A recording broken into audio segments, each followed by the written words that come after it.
is the moment sports fans live for. Well, they just got better. Yeah, stay tuned. Let's do it. Our sound is a sound that makes you stop. Stop. And listen. What's going on? It's a collective voice that calls out to you, the fan. Yeah, we're fun with a capital F. It all begins at 11. Now say this out loud as you're driving around in your car. Join Sports Skillet. Just what it feels like. So how do you like it? So what is it? I'm curious. You like it like this? My God, do we love football. Or like this? I love the sport of baseball. And what about this? You can have a sports show without all the vicious talk. Simple human decency. Whatever it is that you like. Yeah, I like chaos. We've got it covered. Right? It's sports the way you like it. My friends, you may not know this. It's got everything you want. Broadcasting from the Princeton Orthopedic Associates Studios. Here we go. Local and national sports talk that's fresh, in season, and FDA approved. If it's hot, you'll find it cooking with Jeff, Jay, and Kelly. They don't just stir the pot, they add more flavor than the other guys. Get ready to dig in and taste some Sports Skillet. Ooh, tastes good. Right now on Fox Sports 920, The Jersey. Welcome, everyone, once again to the Sports Skillet Radio Show, and we are fired up on a football Sunday. Thanks so much for joining us, and we are live on YouTube as well, so if you want to go over to our YouTube channel, you can see us live. Alex is handling our live YouTube feed, and you got myself, Jay, you got Jeff, you got the two mics, one working the board, one commentating for us as well, lending his opinion to us. If you want to jump aboard, you can go over to our YouTube channel and type in comments. Feel free to reach out on our social media channels, Facebook, Twitter, Instagram, and give us a call. 609-919-9200 is the phone number if you want to jump aboard. We've got a bunch of big topics in store for you today. We're going to talk Eagles as we do always. If you want to chime in with some Giants and Jets talk as well, feel free to do that. NFL talks. We got the NHL starting on October 3rd coming up. And we've got the Flyers' new mascot, Gritty. How do you like Gritty? Do you like him? Do you hate him? Are you scared of him? Feel free to jump aboard with that.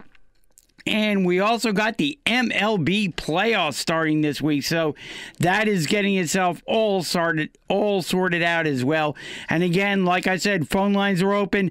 609-919-9200 is the phone number, and shortly we will be joined by Turron Davenport from down in Tennessee. He will preview the Eagles and Tennessee Titans game with us and offer his opinions on the NFL as well. We'll go around the NFL a little bit with him, get his opinion on a few things. And Jeff and Mike, how are you guys doing? I'm doing well, Jay. It's been an exciting week of building towards the Major League Baseball playoffs, and certainly for Eagle fans, another week to savor, another, well, I don't want to say last-second victory, but pulling victory out from the jaws of defeat. Absolutely. It took a miraculous fourth down play. They tripped up Andrew Luck and came away with the victory. Mike, were you watching that game, or were you honed in on the Carolina Panthers? I was watching a little bit of that game. It was a pretty ugly game, with the rain, as I predicted. But, yeah, I was watching most of the Panthers game, was very happy we were able to knock the Bengals off of the undefeated ranks and actually get some sense into people, saying that, because if Cincinnati beat us and started at 0-3, I don't think the world would be the same. So, and we're on bye week this week, but I'm still repping my Panthers, my Greg Olsen jersey. Hope he gets well soon and gets back on the field. Yeah, that's a big loss for the Panthers, actually. Yeah, losing the tight end. Yeah, Greg Olsen's a big loss, but I think, with our young receiving core, I think finally starting to rise to the occasion. Christian McCaffrey has been absolutely phenomenal for us, and our defense is playing really well, I got to say. It absolutely is. Unlike my 49ers that suffered a catastrophic, you could say, loss in our quarterback, Jimmy Garoppolo. So right now we turn the reins over to a backup quarterback, maybe we'll have some of the same luck as the Eagles, but that doesn't happen very often in the NFL where something like that happens. So more than likely, especially when you look at the Rams being in our division, if you're the 49ers, you don't want to do something stupid and trade away, future picks or something this year because at this point you know that you're not beating the Rams in the division. I mean, it's not going to happen. So pack it in, get a high draft pick, and get ready for 2019. So not that there's any great quarterbacks out there on the free agent market, but you wouldn't advocate then trading for a backup quarterback. Not at this point. Not with the fact that you look at how good the Rams are. I mean, the Rams are just one of the Rams are, if not the best team in the NFL right now. What do you think, Mike? If you were the 49ers, would you go out and trade for a backup quarterback, or would you just kind of ride it out? If I was them, I would get somebody immediately. I did hear talks about them going after Jay Cutler, of all people, and I really think that's a stupid idea. I don't want anything like that. I don't want anything like that. What are you giving up? I mean, what are you doing? They don't need Jay Cutler. They don't. No. Just they gotta find somebody else. Write it out. Write this thing out. It's the season's ways. You lost your running back before the season started. Now you've lost your quarterback, so you're already hobbled on offense. Now it's going to be one of those years, unfortunately, for the 49ers. And you don't want to go out there and make a deal or make a trade and give up a piece of your future for something that's really not going to happen for this season. So, I mean, I know you don't want to pack it. I know it's only the third game of the year and you don't want to necessarily pack it in and call it a season, but the combination of losing a quarterback like Garoppolo and the fact that you have the Rams in your own division, even if they trade for a quarterback, they're not beating LA. That's what it comes down to. So. No, I didn't think they were going to beat LA going into the season, but I thought they could possibly be a wild card team and compete for one of the wild card spots. But I tend to agree with you guys. I would probably, and mostly Jeff here, I would probably just let the season present itself and just write it out like Jeff said, and whatever happens, and get that high draft pick, because that way you get closer to the Rams and you start building a little bit more. Maybe you get a really good offensive lineman, or you get a really good wide receiver. Did you see that game on Thursday night? I mean, that was like a circus. I mean, touchdown. It was like every possession, tit for tat. But that's the Rams. I mean, the Rams just have that kind of offense where, Goff is just having, Goff has tons of weapons right now.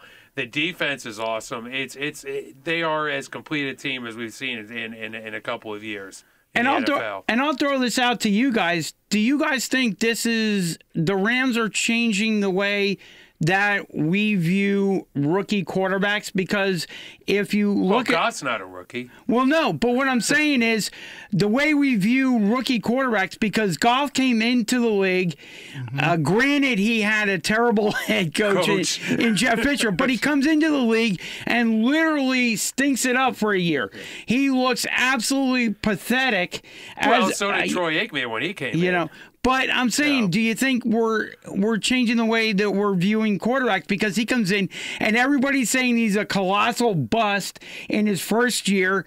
They wipe out the coaching staff, bring in a new one, and now all of a sudden, within the past 2 years, all of a sudden, Goff is looking amazing as a quarterback. So do you think we need to change our viewpoint on how we view young quarterbacks and give them more time before we label them a bust? Well, I think with some quarterbacks, you just got to be patient and look at what they have around them and the coaching and so forth. I mean, there are so many elements to it that if you have a coach like Fisher, you're really hamming limiting what a young quarterback can do. So to me, you have to look at all the ingredients that go around the quarterback. I mean, if you look at Cleveland right now, look at that. Look at what Cleveland has, around their young quarterback right now, and you can just see the fact that with all the draft picks and all the talent that they've been able to accumulate through the drafts is now starting to pay dividends for Cleveland. Yeah, what do you think, Mike? This Rams team has shown a lot of progress through these past 2 years. Todd Gurley is at full health. He has been an absolute stud in the backfield. And Jared Goff, with Sean McVay as head coach, a young coach that knows how to use their system and the plays that they want to run, and their play selection is, I think, one of the best I've ever seen. And I just think that they are a complete team. They have good receiving core. Brandon Cooks, Robert Woods, and Cooper Kupp, 3 fast guys. Not really sense tall wise, but they're all very fast, and they all can just make plays with their legs. And their defense, again, just incredible. Oh yeah, that's why the Rams right now are looking at. Are going into today undefeated, looking very good on offense, and look to be a team to be reckoned with whenever you go up against them. Unlike I got to take your temperature, Jay, right now. Okay. When it comes to the Philadelphia Eagles, as we circle back to Philadelphia, what is your how nervous are you right now about this team? Because the 2 wins they've had, they've kind of had to really kind of pull it out towards the end of the game. How nervous are you regarding this team? I wouldn't say nervous per se, because now they're starting to get a little healthier. They still got some people on the IR that down the line, a little bit later on, in about another month or 2, they're going to have to make a decision on whether or not they bring them back. And that's going to be something to follow as we get into late October and early November. But they're getting Alshon Jeffrey back. You're getting Jay Ajayi back for today. You still have Darren Sproles, who's battling the hamstring injury, but eventually he's going to be back because the Eagles haven't IR'd him yet. So they're just waiting for his hammy to heal up and for him to be healthy. They're taking the long-term view with Darren Sproles, but they're getting Ajayi back, and they're getting Alshon Jeffrey back, which will help their wide receiver core. So they've got Carson Wentz back quarterbacking the team, and we saw the difference in offense when Carson Wentz was under center as opposed to Nick Foles. So that's a good thing. So I'm not really as concerned. What about the loss of Rodney McLeod? Rodney McLeod is going to be a huge loss. Why? Because they're bumping up Corey Graham into his role. So he's going to take over some of the duties that Rodney McLeod did. Will he be as good as McLeod? Probably not. Will they have to promote somebody else or figure out another player to fill the role that McLeod made? Yes. Could it be one of the corners? It could be. Will they have to maybe play defense a little bit differently? Probably. They'll give offenses a little bit different look now that they don't have Rodney McLeod in there. Definitely a huge loss because he played a really good safety for the Philadelphia Eagles. But again, it's that mentality that the Eagles have had. Let me ask you a next question. Man up. Let me ask you a question. If you're Marcus Mariota, are you picking on that secondary for the Eagles in this game? I would try to if I had the secondary, because the secondary has largely been struggling the first couple of games. That's where I was going with this. Yes. For the Philadelphia Eagles, and part of that is due to the defensive line not applying enough pressure to the opposing quarterback. So that kind of goes hand in hand. The better your rush, the less time that receivers have. And the Titans have a good offensive line. We'll get into this with Turron Davenport. in a few minutes. But the Titans have a very good offensive line. They absolutely, positively do. So it's going to be an interesting battle to see if those linemen can get to Mariota. And the Eagles have struggled on the road more than they have at home. That's something to take into account as well. The Eagles are a tremendous home team, but when they go out on the road, that's when they tend to struggle a little bit. You know, they're not quite as good on the road as they are at home. But if you look at Twitter and you look at social media, I'm telling you, all you see on social media when I type in Eagles and everything, the Philadelphia Eagles are once again taking over a city. This time it's Tennessee. They have a huge contingent of Eagles fans down in Tennessee for this one. So it could wind up being a home game for the Philadelphia Eagles. Well, the Eagle fans travel well. That's something that we've learned over the past season or two. They are the defending world champions, so you expect fans to travel around the league and to represent their world champions as they progress through the season. And the expectations are that they will, of course, try and bring home at least another division title. Absolutely. I think that's what you go into this season. You want a deep playoff run. You don't know if you're going to get back to the Super Bowl or not. That's extremely tough. But today, what you want is you want to win over Tennessee. Absolutely. That goes a long way because, again, home field advantage, I think, in the NFC is going to determine quite a bit down the road who has it, who doesn't have it, where the playoffs go through. Is it going to go through L.A. and the Rams? Is it going to stay and go through Philadelphia again, or will there be a surprise team that all of a sudden leaps up and takes control of the NFC? And, of course, for those baseball fans out there, we have reached game 162 of the season. It's a long time coming, obviously, but we are here, game 162. And there is a lot to look at today if you're not interested in the NFL, but you want to turn on some baseball. Yes, there is a lot still to be decided in the National League. 2 division championships are at stake. The National League West is at stake with Colorado and the Dodgers. And, of course, in the Central, you have the Cubs in Milwaukee that are fighting it out. Both those teams are tied atop their division, so maybe we'll actually see some games tomorrow. We'll have to wait and see on that, but some tiebreakers. We'll have to wait and see on that. But at this point, today, first things first, these 2 teams will go out and try to see if they can settle it today, settle these divisions. We know that these teams are headed to the playoffs. So right now it's a matter of jockeying for position, jockeying for home field. Certainly Atlanta didn't help themselves in their race to try to get home field against whoever wins the West by losing yesterday to the Phillies. Hey, the Phillies actually won a game. Oh, my God. Phillies actually won. They shut out, Jay. They pitched a shutout. The streak is over. Of course, it was Aaron Nola who did it, so congratulations, Aaron Nola, on a fabulous season. He puts a bow tie on his season, on his tremendous year, and he'll now go into the offseason over 200 innings pitched. Very solid year for Aaron Nola as he goes into the offseason as probably going into next year as the unquestioned ace of the team. Absolutely. Nola is the ace of the Phillies, so they don't have to fill that role. Now you have to look for a number 2 and a number 3 and maybe a number 4. And maybe a number 5 and number 6. Yeah. But there's a lot to be determined with the Eagles, with the Phillies roster. We'll get into that in our second hour.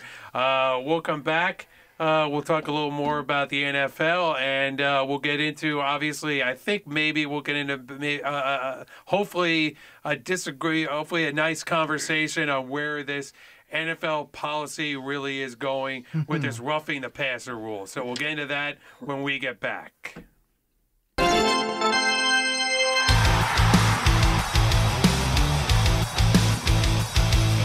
You're listening to the Sports Skillet Radio Show, cooking up all the hot takes. Jump in and join us at 609-919-9200. Download our app at sportsskilletradio.com. Find us on Twitter, Facebook, Instagram, and YouTube by searching for Sports Skillet. And remember to show us some love. Make sure you like, follow, and share.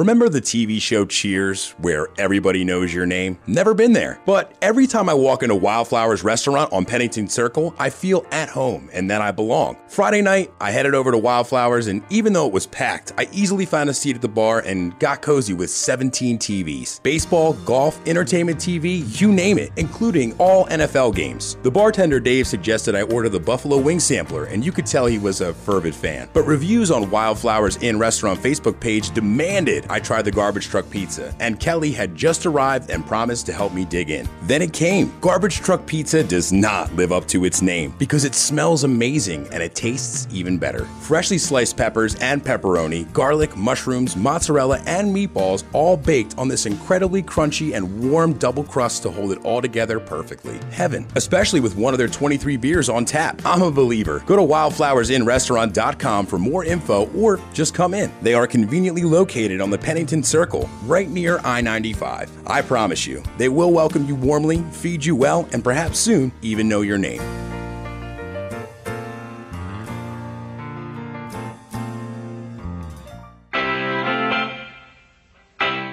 You're listening to the Sports Skillet Radio Show, cooking up all the hot takes. Jump in and join us at 609-919-9200. Download our app at sportsskilletradio.com. Find us on Twitter, Facebook, Instagram, and YouTube by searching for Sports Skillet. And remember to show us some love. Like, follow, and share.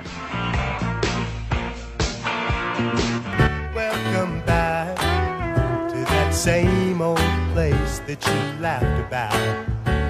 Well, the names have all changed since you hung around, but those dreams have remained and they've turned around. Who'd have thought they'd lead ya? Who'd have thought they'd lead ya? Back here where we need ya. Back here where we need ya. Yeah, we tease him a lot, 'cause we got him on the spot. Welcome back. Welcome back. Welcome back. Welcome back. Welcome back. Welcome back.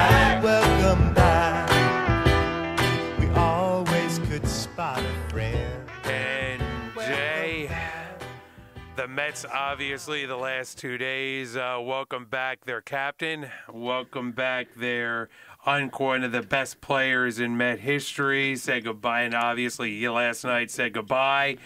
So they welcome back and then say goodbye to their captain, David Wright.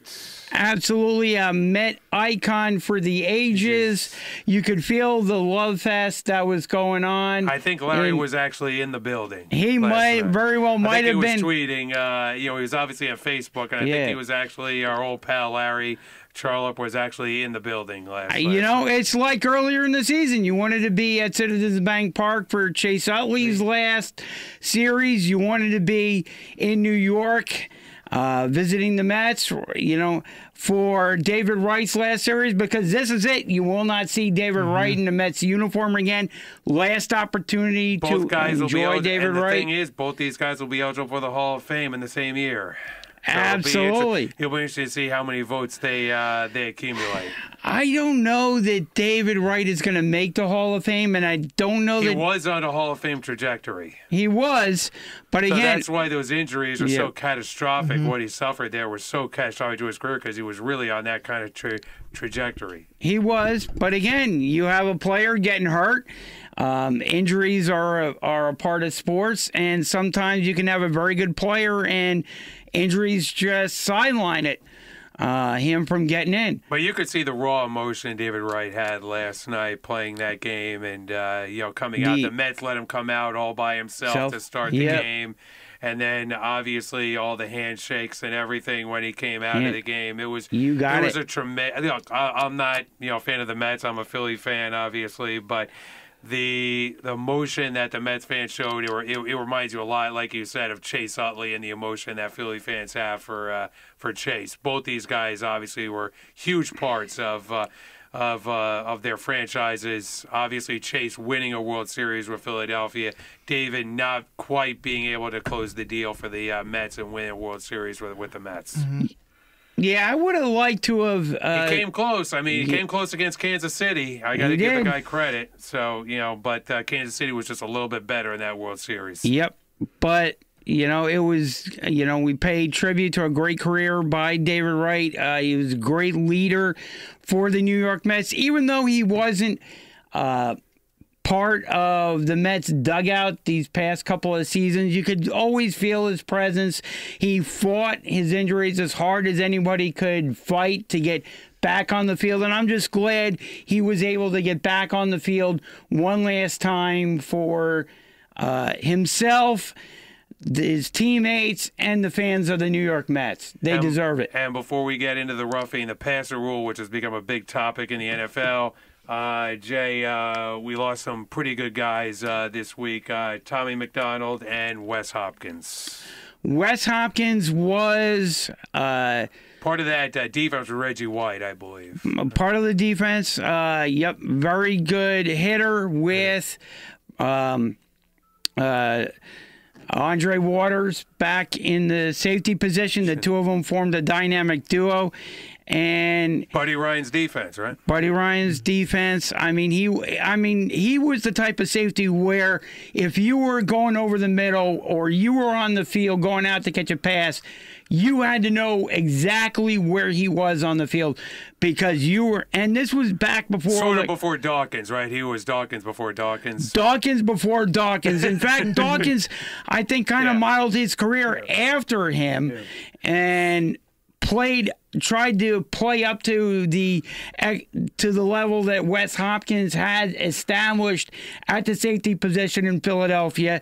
And, you know, without Wes there, who knows how, I'm sure he would have been a great safety on his own, but certainly living up to the standards that Wes Hopkins made for the Philadelphia Eagles, definitely made Brian Dawkins a better safety on the field. And he was a great teammate, great in the community. It was a huge loss to the Philadelphia Eagles. And then, as you mentioned, a day or two before that, Tommy McDonald, we have Ray Didinger on the show from time to time, and he based his play off of Tommy.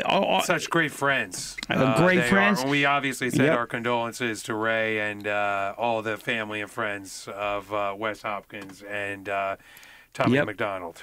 Absolutely. Two great, outstanding Eagles. I know it's a tremendous loss for Ray. To lose him. Like you said, he modeled the play after him. Modeled the play, Tommy and me after Tommy McDonald. Great Philadelphia Eagles player. Would absolutely lift up a locker room, was very energetic. If you can go to YouTube and check out his Hall of Fame speech, he was absolutely energetic and captivating, and just two big losses this week for the Philadelphia Eagles franchise. And Jay, we have to turn our attention back to on the field. Unfortunately, the NFL has quite a dilemma on their hands with the roughing the passer rule. Oh my gosh! This is getting crazy at this point because you have quarterbacks that are now starting to flop. You got quarterbacks that are flopping. It's the NHL. It is. You have penalties upon penalties. You can't tackle a quarterback. You can't put your full body weight on the quarterback. We saw one player earlier this season, to avoid getting a flag, is actually out for the season. Done. His season is over. A defensive lineman, I believe it might have been from Miami, if I'm correct. Tried to alter the way he was tackling the quarterback because he didn't want to come down with his full weight on him, and because of that, tore his ACL. There's William Hayes. William Hayes. And, tore his ACL. Tore his ACL, gone for the season because of this stupid rule. And you got the Steelers-Bucks game tied most roughing the passer flags, 6 flags thrown. It's getting ridiculous. That game alone was an absolute train wreck with flags being thrown. Just let the guys play. This is what they do. This is what they're paid to do. And you take their ability, especially defensive guy who's coming at the quarterback full speed, and he has to get off him immediately. He can't do that with all his momentum. Exactly. No, football is a contact sport, and it's a dangerous sport. We know this, but the NFL is trying to bend over backwards to try and protect these quarterbacks, try and keep these quarterbacks healthy. Well, I'll put out some more stuff in my heel of the week regarding this, but it's it's gotten to me it's gotten way out of control in terms of this, because you got to let the defenders, be defenders and not alter what they do. Because again, now what the NFL is doing by bending over backwards the quarterbacks is they're getting these defensive ends, they're getting these rushers that are trying to get to the quarterback and trying to do their jobs. They're getting hurt in the process. So now it's going the other way, and you're actually getting these defenders hurt. Now the NFL may say, hey, better those guys than the quarterback. I mean, that sounds kind of ugly to say, but the NFL obviously values the quarterback position over the defensive ends and so forth. Now, you want to hear a statistic for this? Yeah. Okay. Out of the 3 weeks of the NFL this year, 34 roughing the passer penalties have been called through 3 games. Yes. 34. Now, take that in for a second. That's ridiculous. That is absolutely ridiculous. 34 through 3 games. It's insane. That's almost like each game has had like double-digit penalties for just roughing the passer. Yes, sir. Because they're trying to protect and cocoon these quarterbacks and get them upright, but at the same time, these quarterbacks are still suffering. Take a catastrophic. Take a hit. Let these, because again, you look at quarterbacks. A lot of these quarterbacks, they know how to take a hit. Tom Brady obviously is known to take many hits during a game and bounce right back up.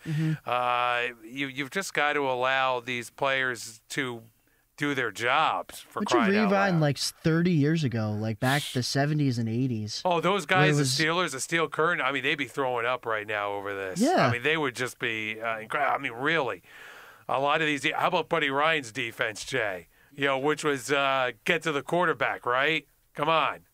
Oh, yeah. Oh, absolutely. I mean, Buddy based his defense on getting to the quarterback, and if the quarterback can't throw the ball, that was Buddy Ryan's thing. If you get to the quarterback can't throw the ball, so that's a good thing. So, Oh, yeah. Without question. I mean, and you can't have these lazy penalties where all, like you guys were saying, you can't have all these lazy penalties where all you do is tap the helmet of the quarterback and it's a flag. I mean, but you realize from a guy like Roethlisberger's point of view, hey, it's a 15-yard penalty. If I can draw it, I'm going to do it.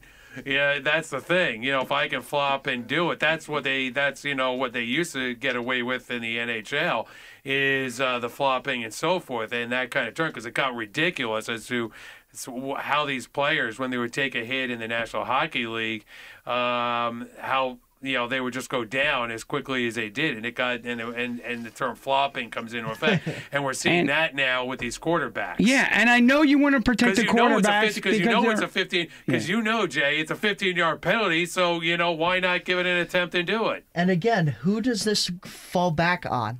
Roger Goodell. Commissioner. Sure. It is your job to make decisions for the good of the league. But I think in retrospect, he's making decisions for himself or just for the QBs in general.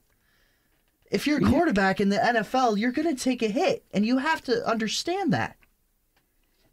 And I think this rule, something about this rule has got to be changed immediately. Oh, yeah, without question. I mean, I want to get into this with Turron Davenport, obviously, to see what his opinion is on this flopping and the what's really going on here. We'll get into that in just a couple of minutes, hopefully, with Turron Davenport live from Nissan Stadium in Nashville, Tennessee, as we get ready for Eagles and Titans. But this is just, it's to me, the thing is with this league is, and I know I'm repeating myself, but the league has and will continue to do, because of the amount of salaries and what they're paying, what these teams, the investment these teams are putting into these quarterbacks, the league has determined that they want to keep these quarterbacks upright. But even when you look at teams like Philadelphia, you look at teams like my 49ers, quarterbacks still go down. Quarterbacks still tear ACLs and go down for the season. Even with this kind of protection, quarterbacks still suffer because they're usually non-contact injuries. Right. They're non-contact. So with that, it's what they're doing is really just hurting the rushers and the defensive ends and so forth, and getting those players needlessly hurt by not allowing them to land their full body weight on the quarterback and be able to actually do what they've been instructed to do throughout their high school and college and so forth in terms of getting to the quarterback. Yeah, it's ridiculous. I completely agree. You're not going to get an argument from that about me. I know you want to protect the quarterback, and yes, there should be some rules in there protecting the quarterback because you can see, like, starting quarterback goes down, and like you said, your season is like over with, right? As soon as your starting quarterback goes down. So I understand you want to put rules in place and do stuff to protect the starting quarterback, but that being said, you got to allow tackling. You got to allow certain things to occur because you're going to get either the defensive lineman injured or a linebacker or something else is going to occur once they start thinking and stopping or slowing down a little bit. I mean, something bad is going to happen. And that's really the fear that you have if you're the NFL. That something bad is going to happen. While we wait on, obviously, getting Turron Davenport on in just a couple of minutes, Jay, I got to get your opinion because you've been down on the Patriots. What do you think the Patriots have to do to knock off the Dolphins? I don't think there is anything they can do. But, I think the Patriots don't look very good right now. Let's be honest. And I love it. You love it, yeah. I love it too. I'm loving this right now. I love it too, Mike. All right. The fact that the Patriots always go in, with high hopes, and everybody's like feared that they're gonna be like, oh, this super team again. I don't see that this year. Like we talked about last week, the Jags were able to mess up Tom Brady in that offense, and then they go into Detroit and they drop a bombshell. They do nothing against the Lions, of all teams, the Lions. And now they're 1-2, and Miami, I can't believe I'm saying this, but they look good at 3-0. I'm not buying into them yet, but if they could beat the Patriots today, then I'm believing Miami.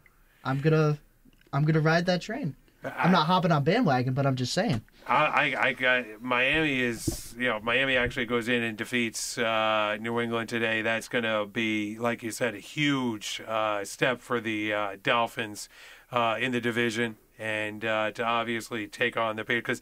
Because I'm not really sold on the Jets at this point. I think obviously losing to Cleveland has been an issue. So I think that's something that that we're going to look at as we go through this season. So we'll see what happens with the Jets, because I know there are some Jet fans out there that were really psyched, and tough loss by the Jets against Cleveland, but they have their young quarterback. The quarterback is going to have his ups and downs. It's growing pains. It's growing pains, but. That's the good news, is the fact that I think there are better days ahead for the Jets, and certainly for that quarterback. And tell you what, they're not beating Jacksonville though. They're not beating. They are not beating Jacksonville. They are not beating Jacksonville today. And for the other team in New York, I think the Giants can win today. I think the Giants against the Saints. I think the Giants can beat the Saints. It's going to be very close, but the Saints don't play that well. They don't. They don't play as well out of the dome. They had a high-scoring offense, so I think this game might be a bit of an offensive juggernaut. Right. But I'm just really shocked to see that the Dolphins are having this hot start as they are right now. Okay, so what we're going to do, we're going to take a brief time out right about now. We're going to reach out to Turron Davenport, who we hope to have on the show. We're having just a little technical difficulty, but hopefully after the break, we'll have Turron Davenport on, and we'll be talking some Eagles Titans. So stay tuned for that, and we'll be right back.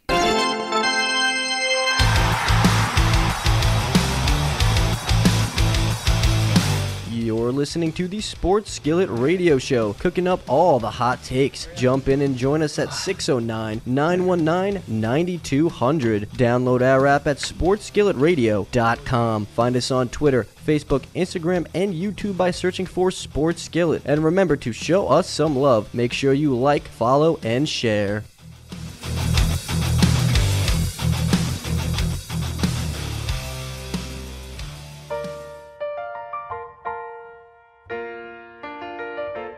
Remember the TV show Cheers, where everybody knows your name? Never been there. But every time I walk into Wildflowers restaurant on Pennington Circle, I feel at home and that I belong. Friday night, I headed over to Wildflowers, and even though it was packed, I easily found a seat at the bar and got cozy with 17 TVs. Baseball, golf, entertainment TV, you name it, including all NFL games. The bartender Dave suggested I order the Buffalo Wing Sampler, and you could tell he was a fervent fan. But reviews on Wildflowers Inn Restaurant Facebook page demanded I tried the garbage truck pizza, and Kelly had just arrived and promised to help me dig in. Then it came. Garbage truck pizza does not live up to its name because it smells amazing and it tastes even better. Freshly sliced peppers and pepperoni, garlic, mushrooms, mozzarella, and meatballs all baked on this incredibly crunchy and warm double crust to hold it all together perfectly. Heaven, especially with one of their 23 beers on tap. I'm a believer. Go to wildflowersinrestaurant.com for more info or just come in. They are conveniently located on the Pennington Circle, right near I-95. I promise you, they will welcome you warmly, feed you well, and perhaps soon even know your name.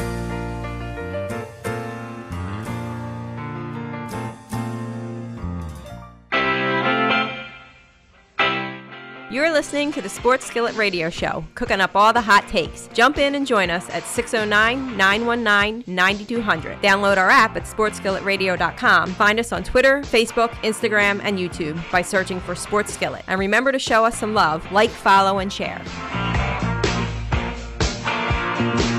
Welcome back to that same old place that you laughed about. Well, the names have all changed since you hung around, but those dreams have remained and they've turned around. Who'd have thought they'd lead ya? Who'd have thought they'd lead ya? Back here where we need ya. Back here where we need ya. Yeah, we tease him a lot, 'cause we got him on the spot. Welcome back.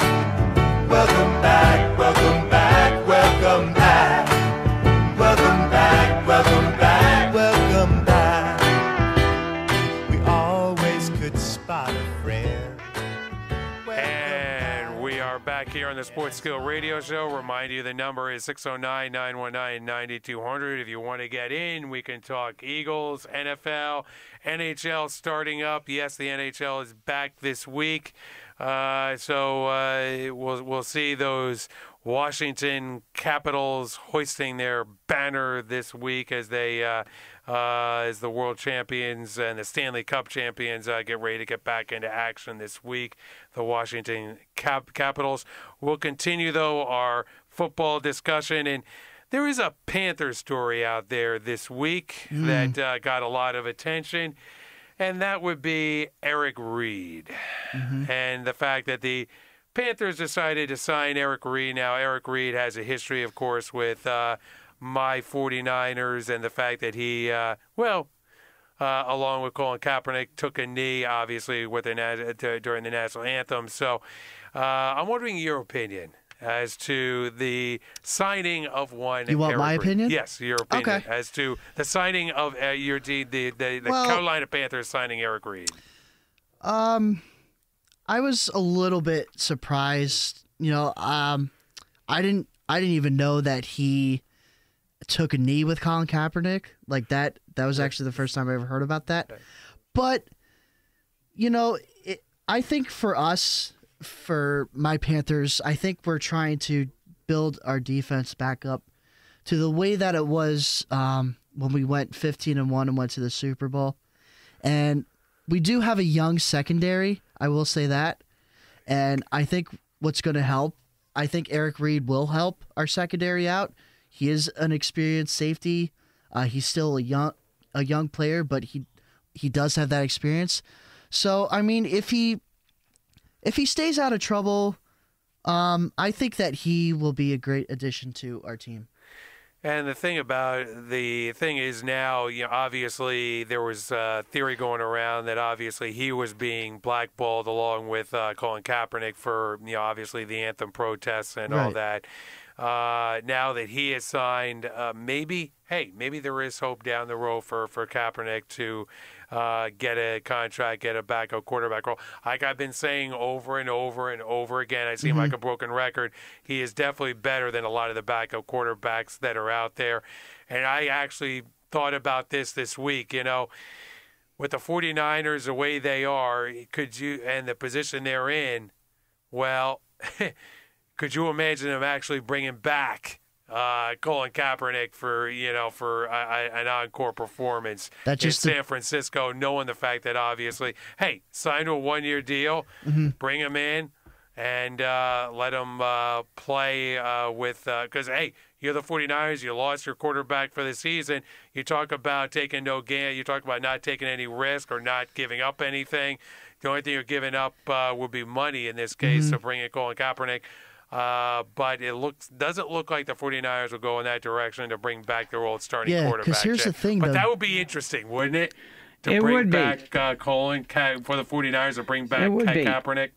Oh, it absolutely would be. And Colin Kaepernick should be playing somewhere in the NFL. You look at a lot of these guys, you can't tell me that what the 49ers are starting today isn't better than Colin Kaepernick. It's a heck of a lot worse. I don't care. That's what I'm saying. I don't care that Colin Kaepernick hasn't played in over a year. Yeah. I don't care about that. What I care about is, does my team, have a chance to win? And Kaepernick at least would give the 49ers a chance to win some of these games this season while your quarterback mends. Now, what happens next year, who cares? But at least give him, a partial contract for the rest of the year and see what he can do. Will it take him a couple of weeks to get up to speed? But who knows? Here's the thing, guys. Who's he going to throw to? San Francisco. I look at them this year. I don't see a good receiving core. What, Pierre Garçon? He's past his prime.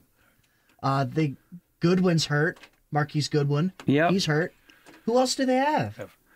Which is why I started off the show saying just keep it going and go with C.J. Beathard. I mean, that's all you can do at this point. It's that's the way it goes at this point. And like I said, the reports are all out there that the 49ers are not trading for a high-profile QB. So, that's just, hey, it's one of those years. I mean, every team, there's always a team or two teams that just get the injury bug and it just bites them. And this year, the injury bug bit the 49ers in a big way. So, so you just move on. But for the Panthers, hey, good. I think, and I'll give you my opinion, I think it's a good signing bringing in Eric Reed because it can only help out their secondary. I mean, it really, and if they can actually, like you said, build it back up to where they were when they went to the Super Bowl, I mean, that can only be good. And in that division, you need all the help you can get. That is a tough division to play. Very tough division. Because now everybody is minus the Falcon. Well, can't say that now. It's still early in the season, but I think every team in our division is playing really well. So it's going to be tough to battle out this year. And we may or may not be able to get on Turron Davenport, so we'll see what happens. We're still trying to connect, but it's obviously been a bad connection, so we'll see what we can do to get Turron Davenport on maybe in our second hour. But so we're still trying to connect there, but we'll see what we can do. But we'll continue with this. And here's something else that just came across Twitter from Elliot Shore-Parks, who covers the Philadelphia Eagles. He said ESPN is reporting that the asking price for safety Earl Thomas remains a second-round pick. The Eagles have 2 second-rounders going into next year's draft. Do you go out and offer the Seattle Seahawks a second-round pick and try and get safety Earl Thomas? If you can get him for a second-round pick, I'd do it. Because the Eagles have 2 of them. The Eagles have 2, so so it's like, the Eagles can maybe you need help in your secondary. I'm not saying you don't. And all of a sudden that Legion of Boom defense comes to Philadelphia because they also have a defensive lineman from the Seattle Seahawks. Yeah, there's that's a playing Seahawks for connection there. Yes. So, if it's you, do you go and do you offer up one of your second-round picks for safety Earl Thomas, or do you keep that second-round pick in-house and hope to What do you think Earl replenish Thomas? And now the question is, what do you think Earl Thomas has left in the tank? I think he has something left in the tank. I definitely think, I think he's looking for a mega contract. So basically what you would be doing if you're the Philadelphia Eagles, because you do have a large number of contracts on the horizon that are coming up after the season. Basically, what you'd be doing is saying, I'm going to give up a second-round pick for however many weeks of Earl Thomas until the end of the season, because you're not going to be able to afford him after the season, and his contract is up, so he may be going to the Dallas Cowboys. So, because he's made no bones about the fact that he would love to play for the Cowboys. So you have that in your mind too, knowing that, hey, I just played however many months or however many weeks with the Philadelphia Eagles, go to the Dallas Cowboys with knowledge of the Philadelphia Eagles defense, knowledge of the Eagles offense, and gives that up to the Dallas Cowboys. Now, so again, is it worth spending that second-round pick knowing that, you're not going to have him after the season and he may be going to the Dallas Cowboys? Hey, just got the news over the wires that former Browns wide receiver Josh Gordon is active and will start, obviously, for the Patriots today. So Josh Gordon, they're ready to get that Brady to Gordon tandem going. So obviously this is a big game for New England. We know that. This is, we were discussing this a little bit earlier, but this is a big game. Belichick kind of knows this. Brady, they need to inject something in here, and their hope is that obviously Gordon, as we discussed last week, Gordon can turn into. I mean, we know his off-the-field issues, but he is a top five. We all agree that he is a top five receiver if his head's on straight. This guy is one of the best receivers in the league. Was in, but he has a great quarterback throwing to him again. So we'll see if Brady can get him the ball and and see what Gordon can contribute to the Patriots. Mm-hmm. But the Patriots obviously need, and they've been rotating a lot of these receivers in and out. It's been like a revolving door preseason and so forth. Yeah. So we'll see. Like I said, they're kicking the tires on it. They didn't give up a whole lot, So they're kicking the tires on Josh Gordon, and they're seeing what they can get out of this wide receiver. But he is active for today, so everybody who is thinking of whether they should put him in their lineup or not, he is active for today's game against the but he is active. He is active today. Yes, he is. And the Patriots, like you were saying, Jeff, the Patriots need something. I'm not sold on the Patriots this year. I wasn't sold on them going into the Super Bowl because, as you know, I said it before the Super Bowl last year, the Eagles were going to do something the Giants could not, and that is put down the Patriots' legacy and end it. Put an end to it, and, it's coming true. Yes, it is. The Eagles went out, beat Tom Brady and Bill Belichick with their backup quarterback, and you saw everything that transpired up to the Super Bowl and what has transpired since the Super Bowl. The Patriots have a lack of playmakers on offense. You saw the Detroit Lions give a blueprint of how to beat the Patriots is take out Gronk, make Gronk like a punt returner. And align your defense that way. You mean the Jaguars? You mean the Jaguars? Or the No, when Matt Patricia beat the New England Patriots. Right, Matt Patricia, yes. Matt Patricia, yes. Detroit Lions beat the New England Patriots. Yes. Went out, showed you the blueprint, treat Gronk as a punt returner, have two guys on him, and force Brady to go somewhere else with the ball. Now, yes, is he going to get some people back? He will, but treat Gronk the same way and make Brady beat you with his running game or beat you with another wide receiver. And it doesn't look like the Patriots are going to be able to do that. But the thing is, it'll be interesting to see the dynamic with Gordon out there, how they cover both Gordon and they cover Gronk. Because you know, somebody, if they're going to give double coverage of Gronk, then you're going to leave Gordon open there.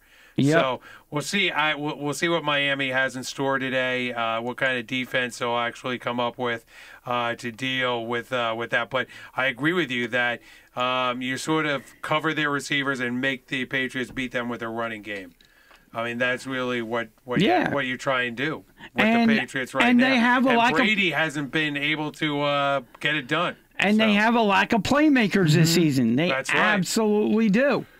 You know, and it could be the end of the Patriots era because you see teams in that. Well, it's almost time too. I mean, they've been around a long time, so it's like, you know, as what, good as Brady is. As good as Brady is, it's sort of like, okay, things are starting to move down for the Belichick Patriots. Isn't giving them any playmakers. Exactly. You look at the wide receivers; they keep shuffling. They released a wide receiver this week from the practice squad. I mean, they keep shuffling through these guys, and it has to be frustrating for Tom Brady because here I am, probably one of, if not the best quarterback of all time, and they're not giving him a good offensive line. They're not giving him good wide receivers. They're not giving him good running backs. And you look at some of the other teams, like the Eagles, like the Rams, that are going through these QBs and everything, and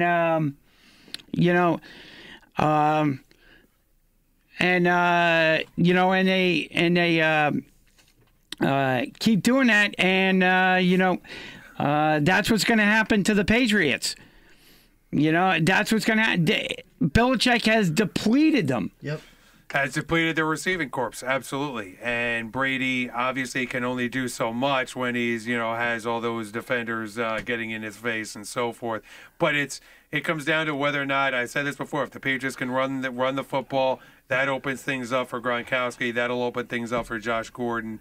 But that's been a tall order for the Patriots so far this season, especially when you see what Jacksonville did, and when you look at the Detroit Lions. It's just one of those years. Now, the AFC to me is not necessarily as good as the NFC. So, no. But there is one team obviously out there, and that's Andy Reid, and that's the Kansas City Chiefs, that look like they're a team that's ready to step up. Yep. So stay tuned for Hour 2. We're trying to work things out with Turron. Well, the coach Shayne McGowan, Heels and Heroes and more. So keep it locked right here on SportsSkilletRadio.com and Fox Sports Radio 920 The Jersey. And welcome back to the Sports Skillet Radio Show right here on Fox Sports Radio 920 The Jersey and SportsSkilletRadio.com. And we want to encourage you to give us a like, follow, and share on our social media sites, Facebook, Twitter, and Instagram, and YouTube as well. We are not going to waste any more time. We promised them to you. And live from Nissan Stadium in Nashville, Tennessee, we have on the line Turron Davenport. He is now the ESPN reporter for the Tennessee Titans. We want to encourage you to go out and buy his book, Carson Wentz, Soaring with the Eagles. You can buy it wherever books are sold. And when you're doing that, go out and pre-order his book, A Team Makes a Miracle, Doug Peterson's Journey to the Super Bowl, on Amazon.com. That one's coming out November 1st. Turron, how are you doing? Thanks for coming back on the Sports Skillet Radio Show. Hey, thanks for having me. I'm doing well. I apologize about the background noise, but, I'm on the job. Hey, background noise is good. That means it's a football Sunday. That means a football game is taking place, and that means it's Eagles versus Titans. A couple of things I want to start out with. Number one is all over social media. We mentioned this during the first hour. There is a huge contingency of Eagle fans down there in Tennessee. Do you think the Eagle fans are taking over Nissan Stadium? Well, I mean, I wouldn't necessarily call it a takeover, but they're definitely coming in strong. I mean, in covering the team the last 2 years, even in 2016, before they won the Super Bowl, Eagles fans traveled. So you got to give them props, man. They are at every away game, and this is nothing new. I wouldn't call it a takeover though, but there's plenty of fans here. Okay, so the Titans will be represented during this game. Marcus Mariota is, I think, a little banged up. Can you give us the latest status update for Marcus Mariota? Yeah, Marcus is good to go. He was banged up. He's continuing to work his way back from that, or not work his way back, but get more comfortable with whatever nerve issue he had. He could grip the football. Watching him this week, he was taking snaps out of shotgun, something he didn't do previously since the injury. He can make all the throws. I mean, I watched him throw corner routes, deep overs, the deep digs across the middle, go routes, the throws from hash to sideline, outside of the numbers.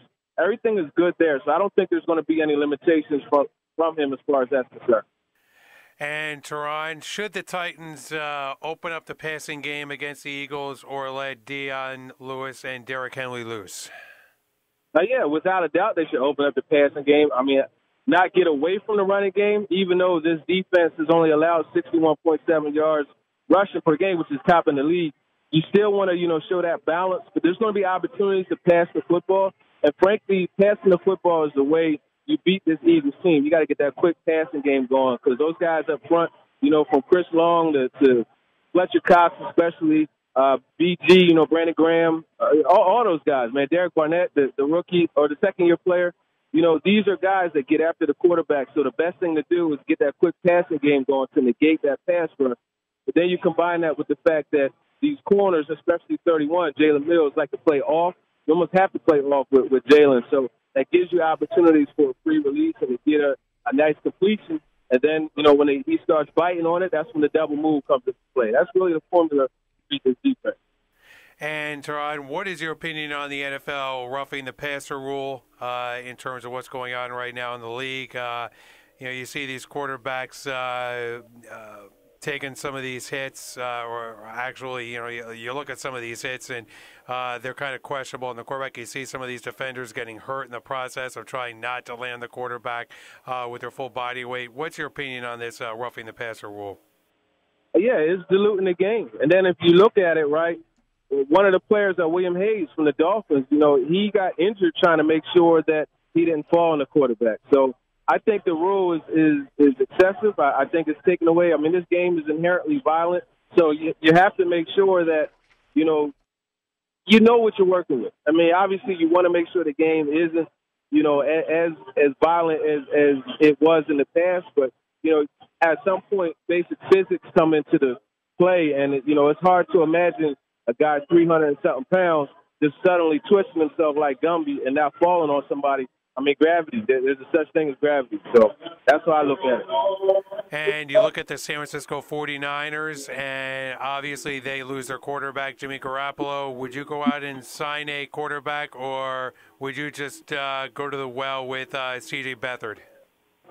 Yeah, I think they're just going to have to grin and bear it with Beathard. I mean, at one point, that's what they were going to do before they made the trade to get Garoppolo. So, just stick it out. I think I wouldn't go out and make any big-time moves because, end of the day, Garoppolo is going to be the quarterback next year. So if this is what it is, man, this is the year that I'm not going to say chalk it up, but, I mean, it's a year that, Super Bowl is not really in the option if it ever was, so that's how I look at that situation. And you look at the L.A. Rams, how good really is this team? Is this a team that could possibly go undefeated or 1 or 2 losses on the season?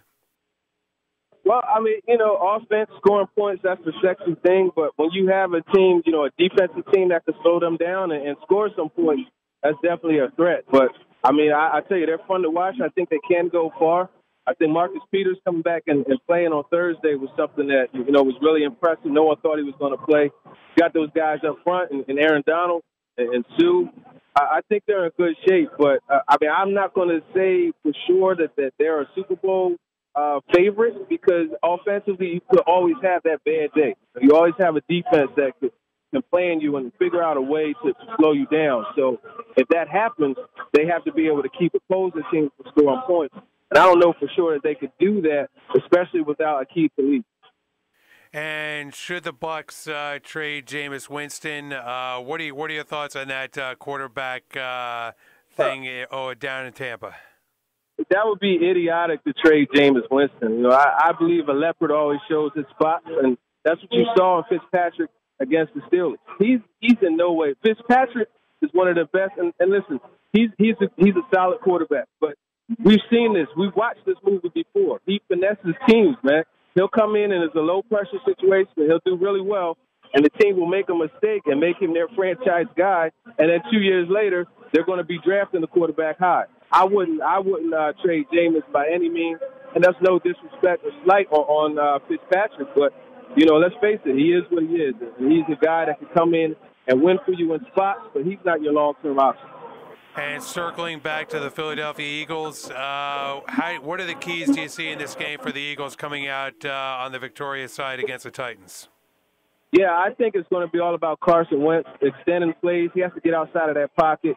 And he and Nelson Aguilar, you got Alshon coming back too, Zach Ertz, they work that scramble drill so well. And in the couple years that I was there, you know, that's something that they really strive to perfect with Wentz.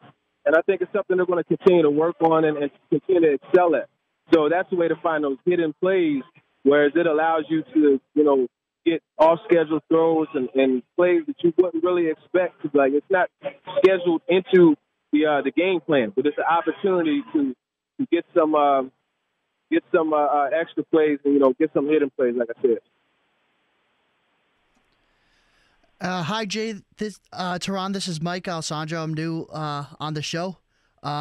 Just wanted to ask about Alshon Jeffrey returning today from injury. How do you think he's going to perform against the Titans defense? Yeah, I mean, Alshon, I think he's going to do well. I think he matches up. He and Malcolm Butler is a matchup to watch because Butler is actually pretty good going against the bigger receivers. It's the smaller, quicker ones like Aguilar that gives him trouble. Mm-hmm. But just having him, it may not be statistically, but just scheme-wise, you know, having a legit threat on the outside is going to help them. And the Eagles aren't going to have to use a lot of 13 personnel, the 3 receiver sets, or 3 tight end sets, because now you got some guys, and I think it's going to be an option. And Shelton Gibson, another one I would factor in. So that's my thoughts on that. And, Turron, how big a loss do you think it will be for the Philadelphia Eagles to be without safety Rodney McLeod? Do you think that's an area where the Titans will take advantage of the Eagles?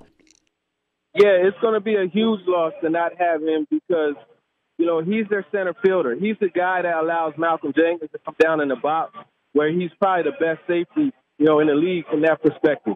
You know, they could go big nickel when teams want to run the ball with the 3 safeties.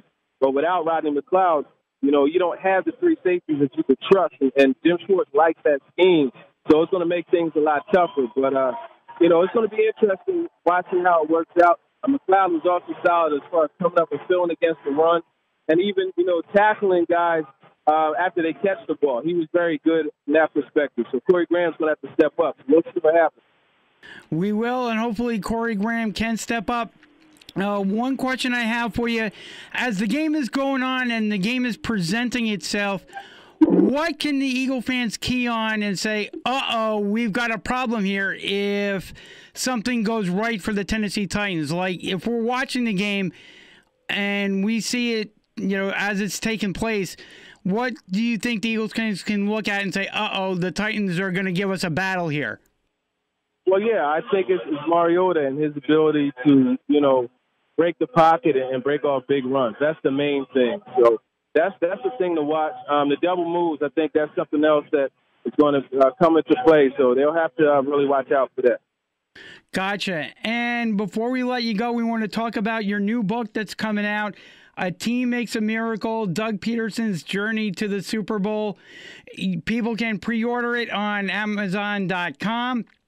Coming out November 1st. Can you let us know what that book is all about? Yeah, that book actually takes a deep dive into various individual stories on that team. You know, Jalen Mills and his going from a 7th-round pick to, you know, one of the top corners on the team, Nelson Aguilar, and just how he was called a bust, and then he became the best receiver on the Super Bowl team. It even, you know, it talks a little bit about Michael Kendrick. There's a bunch of guys. Zach Ertz, you know, he was a guy that they questioned his toughness, and now he's one of the favorite players, and he and the fans have an awesome relationship. And obviously Doug Peterson, you know, what he was able to do. He went from being a guy they said wasn't qualified to coach to being one of the top coaches. So It's a good book, and definitely go out and get it. You know, it's coming out November 1st, so it's excellent for all of your stocking stuffers, and definitely make sure you guys grab it. I was just going to say that it would make an awesome Christmas gift. Now, let me ask you, too. I know you're down in Tennessee, but when this book comes out, will you be making any appearances in the Philadelphia area? Yeah, we're trying to work some things out. It's a quick hour and 40-minute flight, so, you know, we'll get that taken care of. I'll make sure I post, you know, when those come, so definitely make sure you follow me on Twitter at @TDavenport_NFL. Awesome. We are looking forward to it, Turron. Hopefully it's a good game. And Turron, can you give us a prediction on today's game? Prediction time. Between the Eagles and 24-20 Titans. I think they pull it off here at home. 11 out of 13 games they've won here at Nissan Stadium. So that's how I look at it, the upset.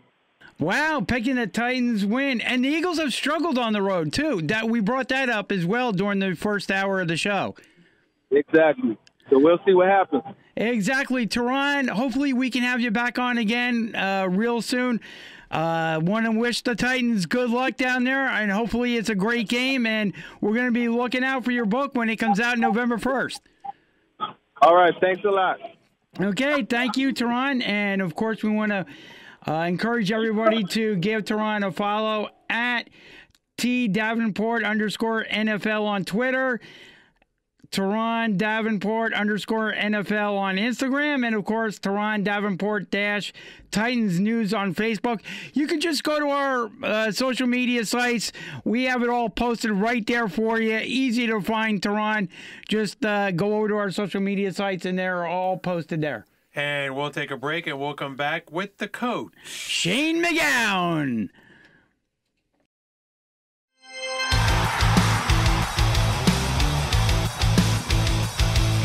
You're listening to the Sports Skillet Radio Show, cooking up all the hot takes. Jump in and join us at 609-919-9200. Download our app at sportsskilletradio.com. Find us on Twitter, Facebook, Instagram, and YouTube by searching for Sports Skillet. And remember to show us some love. Make sure you like, follow, and share.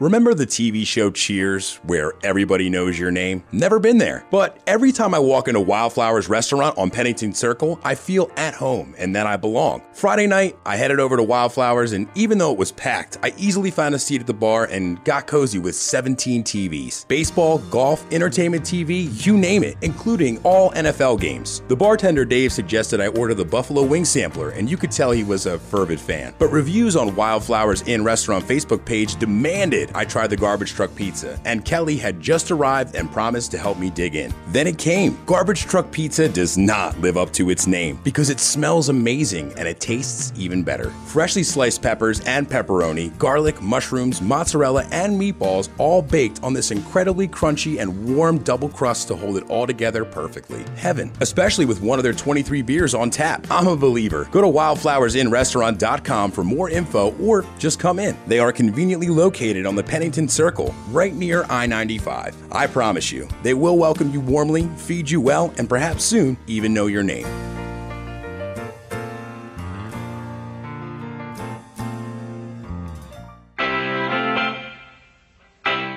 You're listening to the Sports Skillet Radio Show, cooking up all the hot takes. Jump in and join us at 609-919-9200. Download our app at sportsskilletradio.com. Find us on Twitter, Facebook, Instagram, and YouTube by searching for Sports Skillet. And remember to show us some love. Like, follow, and share. Welcome back to that same old place that you laughed about. Well, the names have all changed since you hung around, but those dreams have remained and they've turned around. Who'd have thought they'd lead ya? Who'd have thought they'd lead ya? Back here where we need ya. Back here where we need ya. Yeah, we tease him a lot, 'cause we got him on the spot. Welcome back. Welcome back. Welcome back. Welcome back. Welcome back. Welcome back.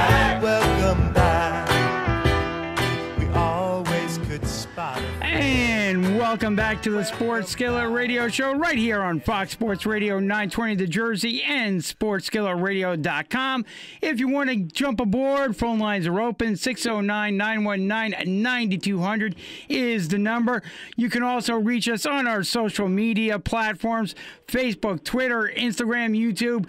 We want to hear your thoughts, your opinions, who's going to win, who's going to lose, stuff about the quarterback rule, roughing the passer, anything on your mind, we want to hear from you. Reach out to us on our social media, or even better yet, give us a call, 609-919-9200, and have your voice heard. And now, as we always do on Sunday afternoons, we are going to go live on air with the coach, Shayne McGowan, where Shayne tackles our most sizzling topics of the week. You can also find Shayne and his podcast all over social media. Also, you can find him at USA Today High School Sports, and give him a follow on his Instagram, Shayne7551, and check out his awesome website, mentaledgeperformance.ca. Shayne, how are you doing this Sunday afternoon? I'm doing great, guys. How's everybody down there today? We are fantastic. Looking forward to another weekend of NFL action. We're also looking forward to the Major League Baseball playoffs and the regular season coming to an end, mercifully, for the Philadelphia Phillies. Oh, yeah. No, there's no question about that. I mean, hopefully they figure out what they need to do for the next season, and I got a feeling that they got to get on that ball right away. So, I mean, it'll be an interesting offseason for those guys, that's for sure. And Shayne, you're up there in Canada, so what better way to start off by asking you about the Flyers' new mascot? I'm sure you saw him all over social media. What are your thoughts on the Flyers' new mascot? He's kind of a scary-looking dude. You know, he's up here. They've been kind of going back and forth of saying, you know, is it like a half Cookie Monster or half what? You know, is it his knockoff cousin that's maybe has a little bit of a problem here, or what's going on? Because he seems to be a little wild for their liking up here, that's for sure. But again, I mean, it depends on what the fans and what the kids are going to like. You know, I saw he was with the other mascot there at the game, so I mean they had a good time, a lot of fun. So I think that's what they need to do to promote it. But it's going to be interesting. I'll say that it might scare a few people. Yeah, that's what it really was when it first was revealed, because nobody was expecting it down here in Philadelphia, down here in the Philadelphia area. It just came as a total shock and surprise for everybody, because all of a sudden you had the Flyers tweeting it out and introducing him all over social media, and there was nothing given to the fans or anything that this would be occurring, and all of a sudden, boom, there he is. And it took people down here about a day or so to kind of accept him. Yeah, well, I mean, and that's what it's going to be. I mean, first off, you're getting close to Halloween, so I don't know if it's a prank or what the heck it was at first, right? So, you know, but again, like I said, you're right, it's going to take a day or so, but it'll be interesting, and I'm sure he's going to cause some havoc for the opposing teams that come in. So it should be a good time down there. And Shayne, obviously sticking with the NHL. The NHL is back this week. Obviously, their regular season gets started October 3rd. They got a good doubleheader here, Maple Leafs and Canadiens. And Capitals will, of course, raise their banner against those Boston Bruins. Shayne, what are your early storylines that you're looking at here to start this NHL season? Well, you know, there's going to be a lot of things happening. I mean, teams are trying to make a bigger push this season, I think, for getting some free agents, especially Toronto. That's one of them that's really big. And then you got Ottawa up here who's just doing a blowout sale of everybody because they're just in a turmoil. So that is going to be one empty stadium arena, that's for sure. So it's going to be really hard on the market up here in Ottawa. And I wouldn't be surprised if you start seeing the rumors floating around of that team being moved or potentially moved or something happening there. But Montreal is also a team I don't think is going to do as well as they should. They're just going to be missing a lot of key players too. But, you know, you guys out there out east is going to be a tough one as always. It always is tough. There's a grind. I mean, you got Tampa. You got everybody in the mix as usual.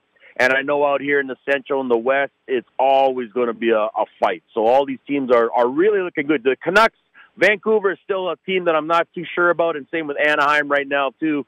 They've got some walking wounded and some older age that's catching up to them as well. But goaltending is going to be huge this season, that's for sure. And, of course, it looks like my Rangers are going to be in a little bit of a rebuilding year this year, trying to bring in some young players, new general manager. It's going to be an interesting ride for the Rangers this year. And the Flyers, obviously, are looking to get back into the playoffs. Yeah, exactly. I mean, I think you know what?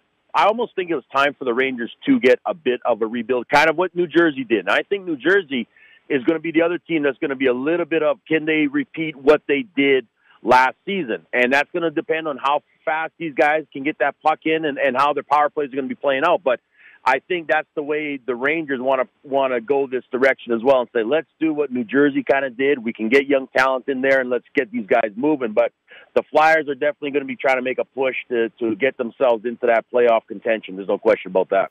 And an early prediction from you, Shayne, as to who you see in the Cup Finals. Actually, I see in the Cup Finals is going to be, I'm going to take my Winnipeg Jets this season. I'm going to take up here. I think they've got the strongest for the Central as well as out West. Them and Calgary kind of scare me, but I think Winnipeg's the team that's going to do it this year out here. And then over there, I've been flipping around between so many different things. I'm still playing with Tampa Bay, who I think can do something. They might be able to make a good push this season over there. Washington, I don't think they're going to do it, but I know Pittsburgh's going to be a little hungry to get back into it. But I'm going to take Tampa on this one, even though I know Toronto's also in that mix. I'm going to take Tampa and the Jets. Yeah, I like Tampa. Tampa's going to be a really good team this year. Moving on to the Ryder Cup, we know earlier this morning, obviously, Team Europe won the Ryder Cup. They got the cup back. What are your thoughts on the Ryder Cup? And more specifically, obviously, Kelly has been all over Tiger Woods, very happy for Tiger in winning the PGA Championship. Tiger looks to be setting himself up for a good run next year, starting off with the Masters. Well, you know what? That last victory for him was a very, very sweet victory for him. There's no question about that. He came in there, and I mean, he was more than focused. I've seen him back into where he needs to be to get himself playing the game at the highest level, and he understands that and the way his body is moving and everything. So he's in a great position. There's no question about that. And I do see him doing a little bit more. I mean, I believe he's 2 wins away from tying the record of the most wins. So that's a huge thing. And I know that they're on his mindset there, too, to say, listen, my legacy, I'm coming close to an end. I want this, and I want to be that number one guy. So I have a feeling he's going to be pushing himself a little bit harder this upcoming golf season.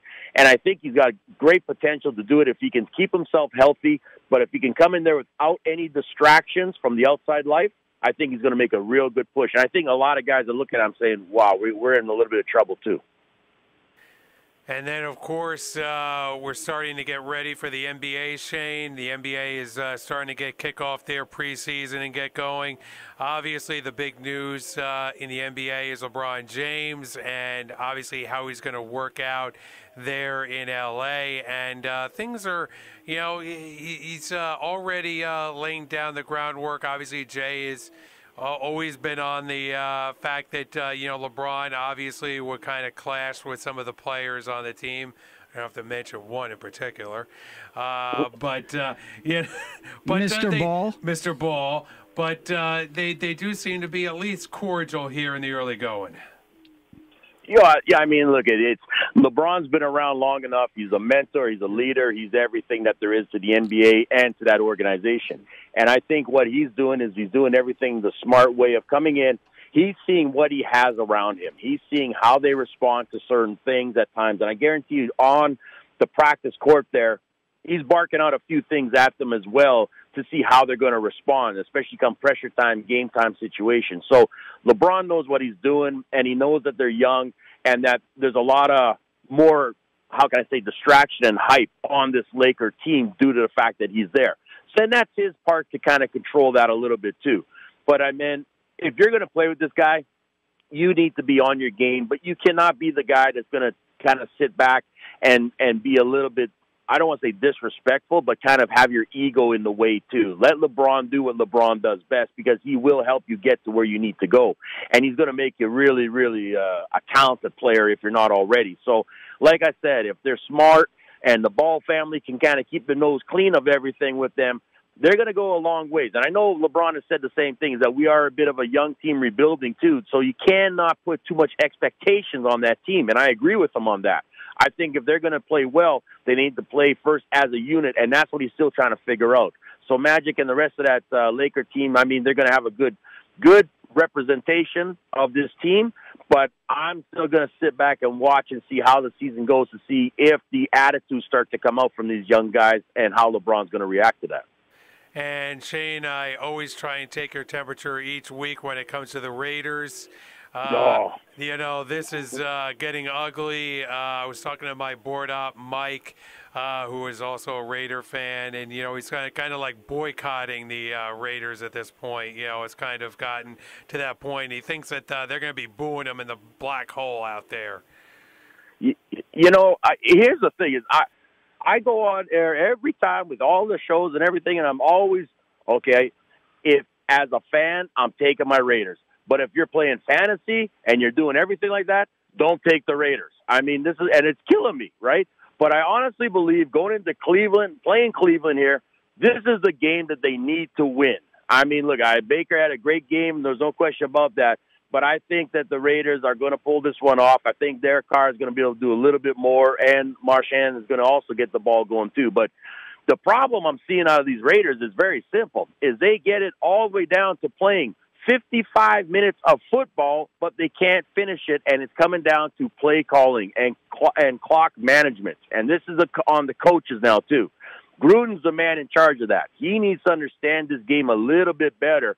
He can't be putting that emphasis on the players. It's now on the coaches for that one. So this is what I'm saying, is Gruden needs to understand this and start controlling the clock better, too. And that's what I'm seeing out of the Raiders for his last little bit. And Shayne, just to turn the attention to baseball real quick, we saw David Wright's last game yesterday. Can you talk about how important he was to the New York Mets, how just saying goodbye to the lifeblood of a franchise can be really cathartic to players, coaches, and fans? You know, it is. It's one of those emotional, and you will never, ever be totally prepared for leaving an organization that you've been involved with for so many years. I mean, it's one of those things as athletes like that have given their heart, their soul, they've seen the ups and downs, the victories, everything like that go with it. And to say goodbye to that is one of the toughest things that anybody will ever go through as an athlete. And I guarantee you, his emotions are still going to be riding for months, and especially when it's going to hit him again as soon as the season starts up, because you're going to be just itching to go, oh, I should be out there. This is the time I'm supposed to be getting ready. And so a lot of times when I know athletes are getting ready to unwind like that, I always tell them, what is your backup? What do you have upcoming that you want to do when the time has come for you to leave your sport? Like, a lot of them get into stay in the organization somehow. Some of them look at other organizations or whatever it might be, but they have to start having that plan as their retirement approaches, because you cannot just leave cold turkey like that. In some ways, it is way too hard. So, like I said, it's going to be a tough one. It always is for these guys. And we also have the Major League Baseball playoffs starting this week. Any predictions you have for who's going to go far in this year's MLB playoffs? You know, this one is a real tricky. I have to admit, because a lot of these teams are winning just at the tail end. And this is what I'm saying, is I'm sort of up in the air on this one, to be honest with you. It's making me nervous, but I don't know. I honestly don't know, to be honest with you guys. This is where I'm going to go with. I really don't know this year. Last year I had a better hunch when I went with, you know, picking some of the teams that were on a roll. I mean, you could say, well, the Sox, you could say everybody like that to get on a roll. But then all of a sudden something happens in a slump. All of a sudden the playoffs come, and boom, the pitching starts to dive down.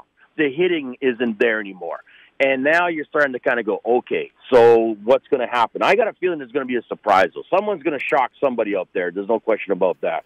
I'm telling you, Milwaukee is a heck of a team. They got a potential Triple Crown winner out there. They're going to be a heck of a team. The Cubs are no lock right now. I know there are a lot of Cub fans out there. The Cubs are no lock in the National League. And certainly you have to look at the defending world champions, the Houston Astros, out there in the West right now. And the Red Sox, too. And the Reds, obviously the Red Sox. Yeah. And that's the thing. And then I look at Cleveland and go, I wonder if Cleveland can pull one off on Houston. Can Cleveland do something to shock the Houston team? You know what I mean? And like you said, the Sox are going to be the Sox, but it depends on who's going to come out fast. And I think that's going to determine these next first two games of the series is what pitching is going to come out and just lay it out there and get those wins fast. And I think that's going to dictate a lot of these games. I just hope the Yankees win so we get Yankees-Boston in the divisional round. That'd be fun. And then Boston can, that would be good. And then Boston can clinch once again on the field at Yankee Stadium. Yeah.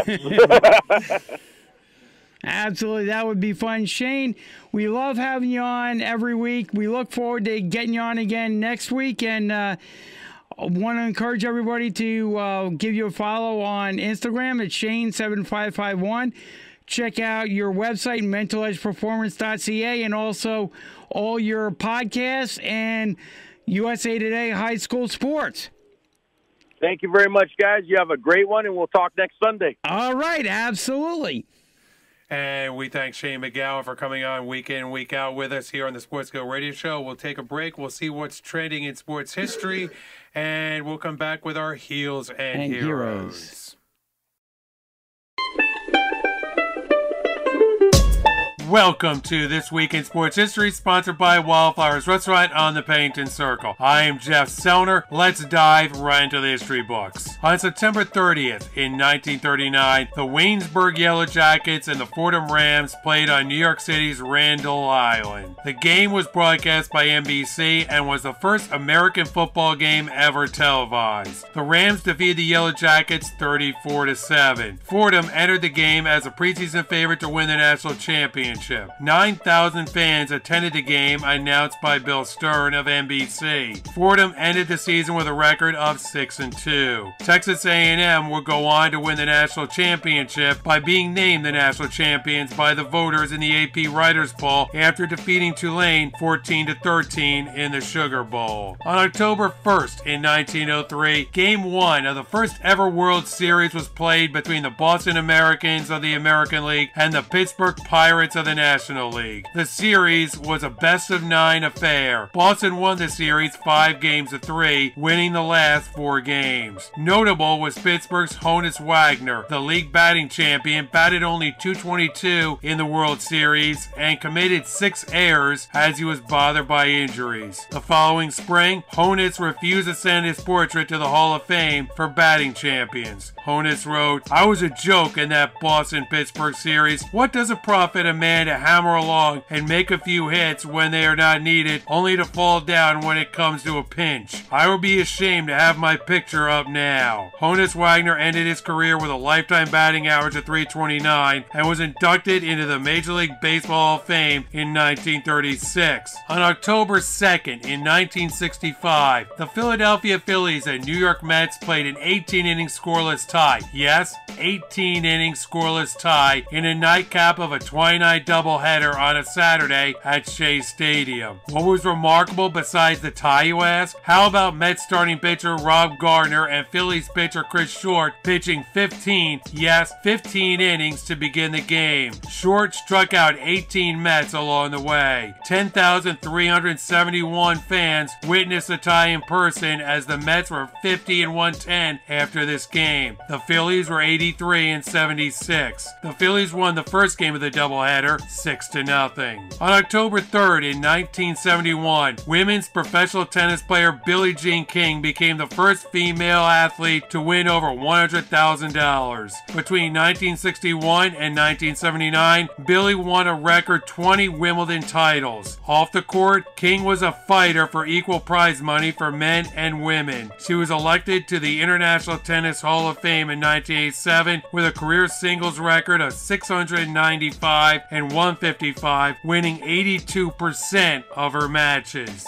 On October 4th in 1991, the New York Rangers of the National Hockey League traded Bernie Nichols and 2 other players of the Edmonton Oilers for Captain Mark Messier. Messier's effect on the Rangers was immediate, as the Rangers would become the league's best regular season team in 1991-92 and again in 93-94. Messier would help end a 54-year championship drought by winning the Stanley Cup in 1994. Messier would score the Cup-winning goal. The Oilers, they would not make the Cup Finals again until 2006 and then failed to qualify for the playoffs again until 2017. On October 5th in 2001, the Atlanta Braves defeated the Florida Marlins 20-3, winning the 10th consecutive division title and becoming the first team in professional sports history to win 10 consecutive division titles. And finally, on October 6th in 1985, New York Yankees pitcher Phil Niekro became the 18th pitcher to win 300 games as he shut out the Toronto Blue Jays 8-0. The knuckleballer would go on to win 318 games and be inducted into the Major League Baseball Hall of Fame in 1997. Thank you for listening to This Week in Sports History, sponsored by Wildflowers Restaurant on the Pennington Circle. I am Jeff Selner.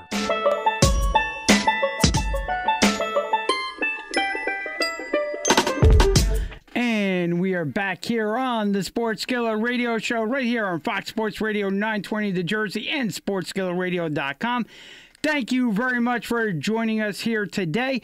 And we want to let you know phone lines are still open. 609-919-9200 is the phone number if you want to get in and join the conversation. Whatever you want to talk about is fair game right here on the Sports Skillet Radio Show as we lead up to a football Sunday and the close of the Major League Baseball season.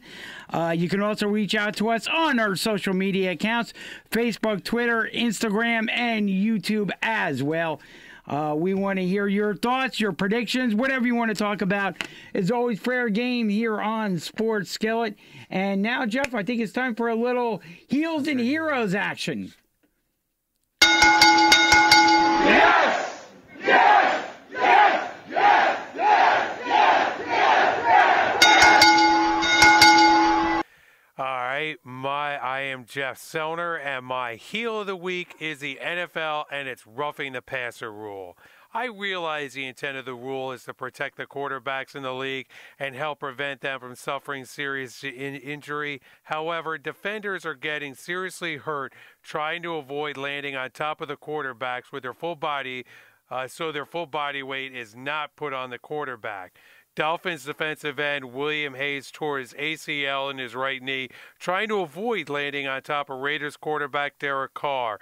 CBS analyst Arians, a former head coach, nor Trent Green, an ex-NFL quarterback, could properly assess Hayes' intent, even with the benefit of replay.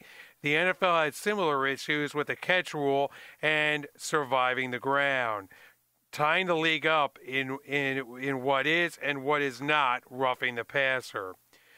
34 roughing the passer penalties have been called in this season's first 49 games, according to Deadspin.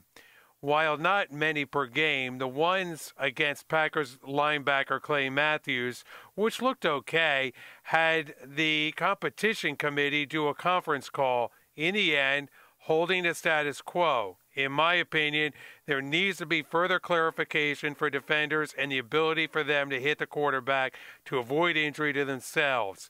Football is a fast, violent sport.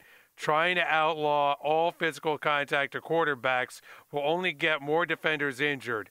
For this lack of further clarification and holding the status quo, the NFL is my heel of the week. Yes! Yes! Yes! Yes! Yes! Yes! Yes! Yes! Mike Alessandro here, and my hero of the week goes out to quarterback Jared Goff of the Los Angeles Rams, putting up 5 touchdown passes and over 400 yards passing, and getting me 62 points on my fantasy team for this week, and also Cooper Kupp as well, getting 2 touchdowns over 150 yards receiving as the Rams move to 4-0 on the season.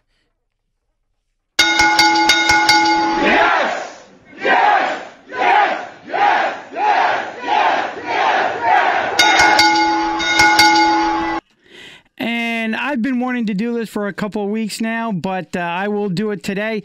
My hero of the week is Texas A&M, the Aggies tight end Jace Sternberger. If you haven't heard about Jace, you can go to our social media accounts. I'll post the story, but he is an awesome individual. And the reason I am making him my hero of the week is because of what he did a few years ago. He went out and got a tattoo on his arm. It's huge. It goes almost all the way down his arm. It's almost a full sleeve there. And it honors the memory of his childhood friend, Alfonso Reynaga, who died of brain cancer in 2011 at the age of 13. The Texas A&M tight end got the tattoo his freshman season in Kansas before he went to Texas A&M.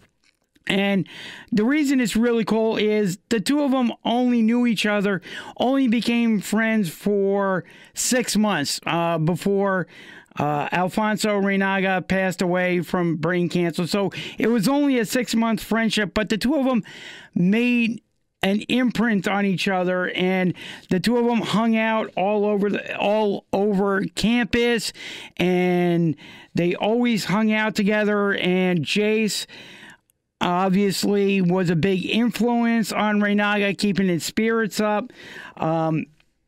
Sternberger has already won over the Aggies as the team's best tight end since Martellus Bennett, with 17 receptions for 256 yards, 4 TDs. He's hoping to get drafted in the upcoming draft this year or the following year. Both of them pulled for each other.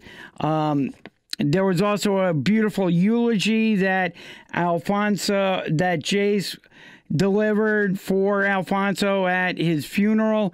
Apparently everybody who heard the eulogy said they would never forget it. And Jace's message was, cancer is terrible, a terrible, terrible thing, but Alfonso left something positive and life-changing behind. He taught everyone about character and about the important things in life. So he got Chase's name and birth date on his arm, and he's also all about family. A word he has tattooed on his arm, along with a cross, and the name of his blood brothers as well, Jet and Jax. And he considers Alfonso's two brothers, Austin, now 11, and Esteban, now 19, as family too. It's a wonderful job. He's a great person to kind of look up to if you're going to college, and setting a fine example. So for this week, the Texas A&M's tight end, Jace Sternberger, is my hero of the week. Yes! Yes! Yes! Yes! Yes! Yes! Yes! Awesome job, guys, on the heels and heroes. Well done, well done. Time to get into prediction time, Jay, for the NFL. And absolutely. Let's talk about some NFL action. Yes, because that's where we are. It is a football Sunday, so let's dive right into it. Jay, we have Miami and going to New England. This is going to be a good one. Miami undefeated, by the way. Miami is undefeated going into New England, and I see the crash of the Belichick era, Belichick-Brady area, and I think Miami is going to put up. This is where the tide starts turning, and then all next week we're talking about the Patriots, Brady, Belichick, and how they are crashing down. I am going with Miami to remain undefeated. What do you think, Mike? I agree with you. Evil Empire continues to fall. I enjoy the Patriots losing, and the Dolphins look pretty good. So I'm taking Miami. I'm going to be the contrarian of the group here, and I'm going to take New England to get to 2-2. They're home, and it's a division game. The Patriots really need it. If they're going to be anything really right now, this is a game they really need to win. So I'm going to take New England. Moving on, we have those Philadelphia Eagles, Jay, taking on the Tennessee Titans. Both teams are 2-1. I am wearing my Eagles shirt, and I am going with the Philadelphia Eagles in this one. Next week may be a little bit different. I'm going to tease it. May be a little bit different for me, but today I'm going with the Philadelphia Eagles. And Mike, who do you got? I'm going with the Eagles on this one. I think they can pull out the win in Nashville. It's going to be tough. Titans defense is exceptional, I want to say. But I think the Eagles get the win. All right. And I'm going to go with those Tennessee Titans. The Eagles don't play as well on the road as they do at home. I love the Eagles at home when they're home. But in this affair, the Titans win a close game and they get it done. Titans go to 3-1 on the season. Cincinnati at 2-1, Jay, is headed to Atlanta 1-2. Oh, this one is also going to be good, but I'm going to go with Atlanta on this one. I think Atlanta is going to beat Cincinnati. I've never been a real big fan of the Cincinnati Bengals. I think they're one of those middling teams. They're doing okay, but I'm going to go with Atlanta on this one. They have to get back into that chase for the playoffs. What do you think, Mike? I'm taking Falcons too. Atlanta at home is absolutely the better choice. And I'm going with the Falcons as well. I think the Falcons get to 500 and beat Cincinnati. We have Tampa Bay at 2-1, headed to Chicago, Jay, 2-1. This one is kind of a tough one because I'm kind of a toss-up, yeah. Kind of a tough one for me because I'm not. With Trubisky, I think as long as he has that scripted plays, I think he does well. But then when that script ends and the book is closed and they have to go off script, that's where I think Trubisky struggles a bit. And so I'm going to go with Tampa Bay in this one. I think Fitzmagic rebounds a little bit and retains his starting job. This one, for me, this one was difficult as well because both teams look absolutely phenomenal. Bears have a great defense. Bucks have good offense. Yeah. But I'm going to give the edge to the Bears in this one. Bears are at home. I think the defense helps them a lot. It's going to be a low-scoring game, though. Yeah, I agree with my brother in the fact that Trubisky is good when he has a script, but the script kind of runs out eventually. Yep. I like Tampa in this one to go to 3-1. Jay, could you believe that Tampa 3-1? Tampa 3-1. Imagine that. That's to begin the year. And then Jay, here we go. We have 1-2 teams here. Somebody's going to come out of this game with a really rough record, and that is the Detroit Lions are headed to Dallas. I am going with the Detroit Lions. Of course you are. Well, of course I am, but no, I believe, you look at the Dallas Cowboys and they have Ezekiel Elliott and who else on offense? Yeah, I mean, that's basically it. They have Ezekiel Elliott and not much else on offense. They stripped Dak Prescott of wide receivers. They don't have a tight end, so it's like stop Ezekiel Elliott and you beat the Cowboys. Cowboys have a pretty good defense, but you just make Dak Prescott beat you. And I don't know if Dak Prescott can beat you. And, devising a good game plan against the Patriots the last time Detroit was around and playing, they've had some time off to devise a game plan. So I'm going with Detroit in this one. Mike, what do you think? The Lions proved to me that they can get it done. And Cowboys, I mean, if I want to quote like one of my favorite broadcasters, Stephen A. Smith, they're an accident waiting to happen, and somehow, some way, they will always let you down. Yep. And they will let their fans down in this one. Lions take the win. I got the Lions as well, and this to go to 500. Jay, Buffalo is at Green Bay, 1-1-1. Well, Buffalo shocked the world and made people rip up Shocked all of us, I'll tell you that. Nobody else gave us, and nobody gave Buffalo a heck of a shot. They're winning everybody's survival pool last week. Yes. So, they're winning about 95%. But now they go up against Aaron Rodgers. But now they go up against Aaron Rodgers, who's hobbling around on one leg.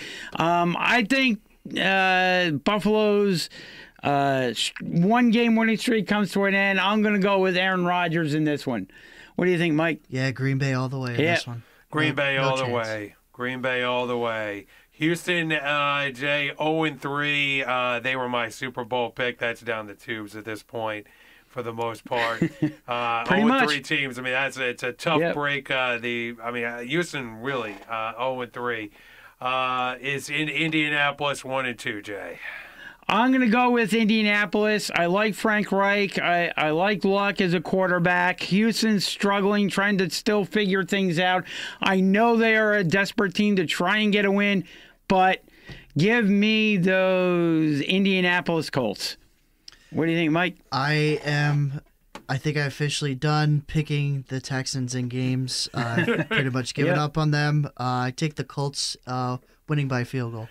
I'll be the same way. I'll take the Colts going to 500. Houston 0-4. Imagine that to begin the year. Jay, you have the Jets, Jets. They are in Jacksonville 2-1.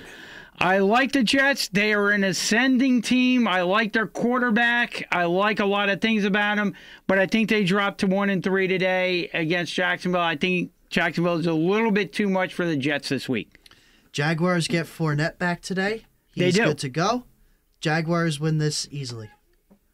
Yeah, I got the Jaguars as well in this one.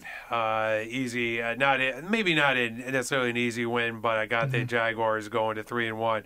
Jay, Seattle 1-2 at Arizona 0-3. I am going to go with the Arizona Cardinals in this one, in the upset. I think Arizona will get a win. They've got their rookie quarterback in the fold. I think they can do just enough, and I'm really not impressed. I'm really thinking Seattle's starting to fall back from what they were. They're no more Legion of Boom, so I am going with the Arizona Cardinals in this one. I got the Seahawks in an ugly game. Yeah, I got the Seahawks too. I think the Seahawks pull it out. They go to 2. They go to 2-2. Just tough times out there in Arizona. Jay, the Cleveland Browns are in Oakland 0-3. Well, Mike's not going to like me too much because I am picking the Cleveland Browns to go to 2-1-1. In this one, Cleveland has a pretty good defense. They got their franchise quarterback playing now. They're excited about him. And I think Cleveland goes to 2-1-1. What do you think, Mike?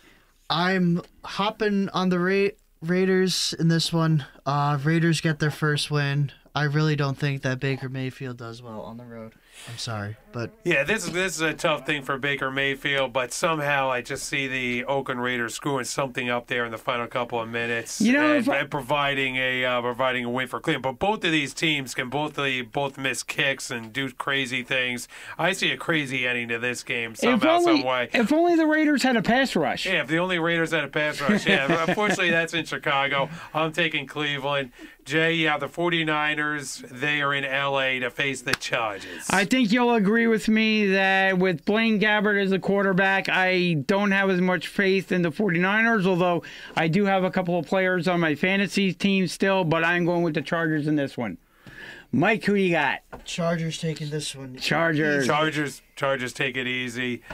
Jay, the other New York team is home. They're hosting the New Orleans Saints in a big game. This one's going to be good. I'm looking forward to it. New Orleans Saints offense is dynamic, explosive. It'll be interesting to see how much the Giants have improved, getting their first win last week. But I'm going to go with the New Orleans Saints 3-1. Saints with that high-powered offense. Yep. I got the Giants actually winning this. I'm going to be a contrarian. I got the Giants winning this one in a tight battle. Jay, the slobber knocker that we always get here in that division, Baltimore and Pittsburgh. I am going to go with... That is the Sunday night game of the week. It is, and I am going to go with the Baltimore Ravens in this one. They're flying a little bit under the radar, coasting a little bit. Pittsburgh still has some issues, so I'm going to go with the Baltimore Ravens. Mike, who you got? Well, this is one of the greatest rivalries in the NFL over the past couple of years. Yep. But I'm going with my brother and my dad, who are both Steelers fans, so I'm going to pick the Steelers in this one. I got the Steelers. I think the Steelers win this game. And then finally on Monday Night Football, you have Kansas City 3-0 heading to Denver, Jay, 2-1. I am going to go with the Kansas City Chiefs. Pat Mahomes, Andy Reid, explosive offense. I got Andy Kansas Reid City. 4-0. There you go. That's right. I also have the Chiefs. Final score 31-21. So a little bit of a closer game, but Chiefs still get the victory. And I have the Chiefs as well. So we'll look forward to that game on Monday Night Football, Jay. Oh, yeah, absolutely. It's going to be a good slate of NFL action today, as well as, like I said, we did it due to the 2018 MLB season, so a lot going on today. And, of course, if you want to watch any of these games, of course, you want to go to Wildflowers Wrestling because we all know that good food goes with good friends, kind of like the Eagles and Carson Wentz at quarterback, the Flyers and new mascot Gritty, the Philadelphia Phillies and analytics, but what goes best with family and friends on game day or any day? That's an easy one. Wildflowers Restaurant, the Painted Circle, has 23 beers on tap, flat-screen TVs in every room, and moonshine Mondays from 9 until close. Check out wildflowersinrestaurant.com. That's wildflowersinrestaurant.com for more specials, because nothing goes better with friends and family than Wildflowers on the Painted Circle, except maybe the Milwaukee Brewers outfielder Christian Yelich and winning the Triple Crown. Exactly. So I'm excited about, the NFL coming up in a few minutes. Games will be kicking off. I'm excited about the Major League Baseball playoffs getting going this week, so I'll be tuned into that. Yep, and we should post our predictions for the MLB playoffs on the Sports Skillet Radio Show Facebook page. As well as our predictions for the NHL season, our predictions for the Stanley Cup champions. Yep, so stay tuned for that on our social media pages. We'll have that prediction, and then we can come back and discuss them next week. Yes, and of course, Jay, before we leave here, just remember you are now officially going to donate $100 to charity. Yes, it came to an end. I did win the bet. You did win the bet. My prediction for the Philly season comes up short. So a charity of your choice will be getting $100, Jeff, and we'll have that next week. We'll announce that next week on the show. Absolutely. So stay tuned. We will have you back right here at 11 a.m. next week on Fox Sports Radio 920 The Jersey and SportsSkilletRadio.com. Check out our social media sites, Facebook, Twitter, Instagram, and YouTube. Thanks, everybody, for joining us, and we'll be right back here again at 11 a.m. next week. Go Cubs!